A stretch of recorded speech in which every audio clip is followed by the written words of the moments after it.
అనేక జన్మల నుంచి మనం మనం చేసేది ఏంటంటే శాంతి కోసం, ఆనందం కోసం, సుఖం కోసం బజార్లో వెతుకుతున్నాం. ఇది ఒక అలవాటు పడ్డా ఉంటుంది.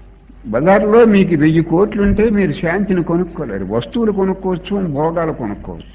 1000 కోట్లు ధనాన్ని పెట్టి మీకున్న పాండిత్యాన్ని బట్టి శాంతిని కానీ జ్ఞానాన్ని కొని బజార్లో దొరికే వస్తువు కాదు.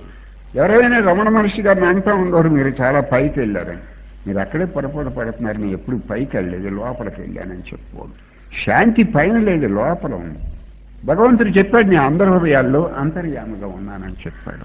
నేను అందరి హృదయాల్లో ఉన్నాను, అంతర్యామిగా ఉన్నాను. ఆ దేహముల యొక్క ప్రారంధాన్ని అనుసరించి ఆ దేహాన్ని నడిపిస్తున్నానని చెప్పాడు. అంటే ముద్దబ్బాయిలాగా లేడు, ఉన్నాడు, అంతర్యామిగా ఉన్నాడు. దేహం యొక్క ప్రారంధాన్ని అనుసరించి ఆ జీవుడి యొక్క దేహం యొక్క ప్రారంధాన్ని గురించి ఆ దేహాన్ని ఆడిస్తున్నాడు.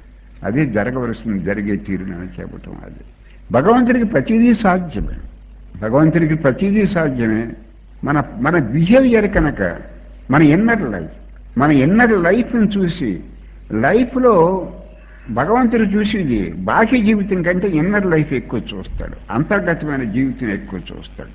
ఇన్నర్ లైఫ్ లేకుండా, ఆ లోపల సౌందర్యం లేకుండా, అందమేరు సౌందర్యం వేరు. అందమనేది చర్మానికి సంబంధించింది, సౌందర్యం అనేది హృదయానికి సంబంధించింది.